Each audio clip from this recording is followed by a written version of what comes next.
Imagine being born into slavery. No freedom, no rights, no control over your own future. Now imagine escaping that life and then choosing to go back.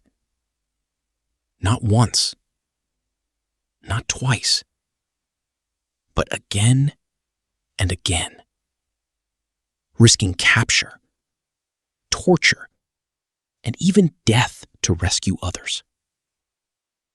This is the extraordinary story of Harriet Tubman, a woman who refused to accept fear as her destiny and became one of the greatest freedom fighters in American history. Harriet Tubman was born around 1822 in Dorchester County, Maryland.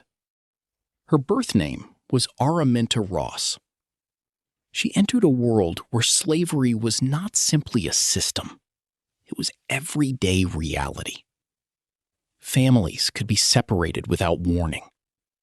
Children could be sold away from their parents. Dreams could be crushed before they even had a chance to form. As a young girl, Harriet experienced harsh labor and physical abuse. She worked in fields, forests, and households. One day, while still a teenager, she suffered a life-changing injury. An overseer threw a heavy metal weight intending to hit another enslaved person. Instead, it struck Harriet in the head.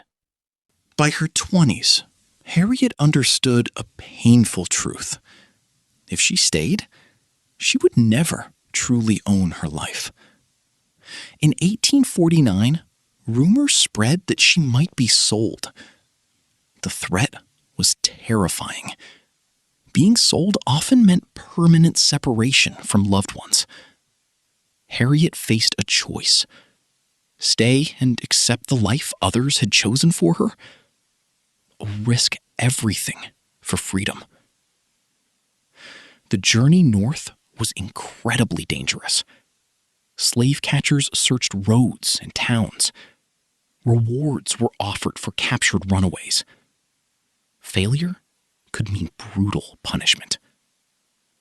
Yet most people would have understood if Harriet had stopped there.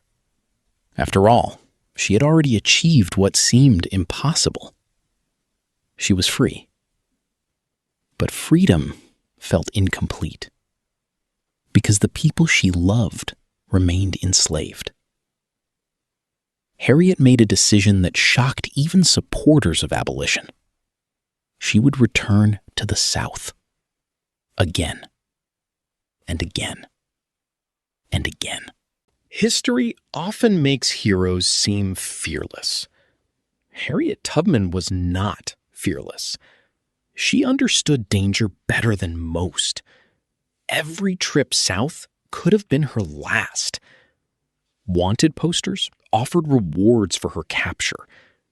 Slave owners considered her one of the most dangerous people. When the American Civil War began in 1861, Harriet Tubman's mission evolved.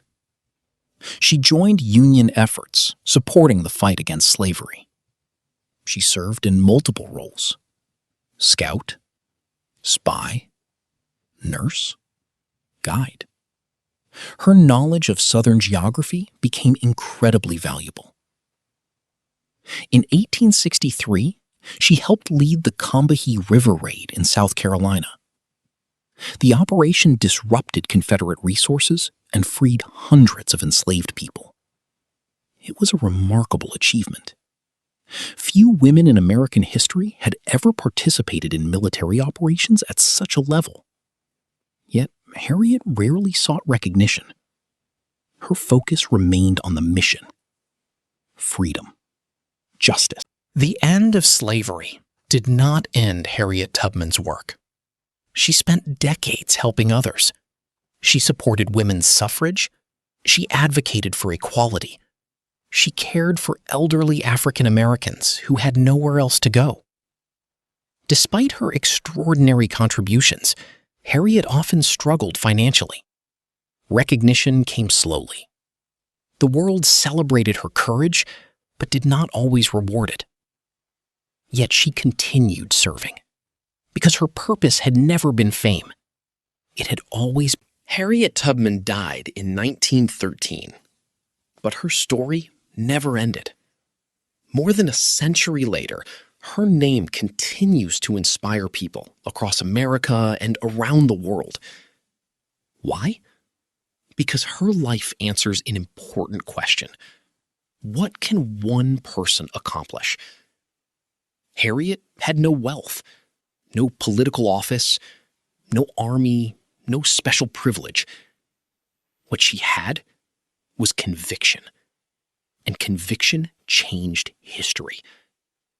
She proved that leadership is not about power. Harriet Tubman's story is not simply about escaping slavery. It is about what happened after freedom. Many people pursue success. Harriet pursued purpose. She teaches us 3 timeless lessons. Lesson 1: courage begins with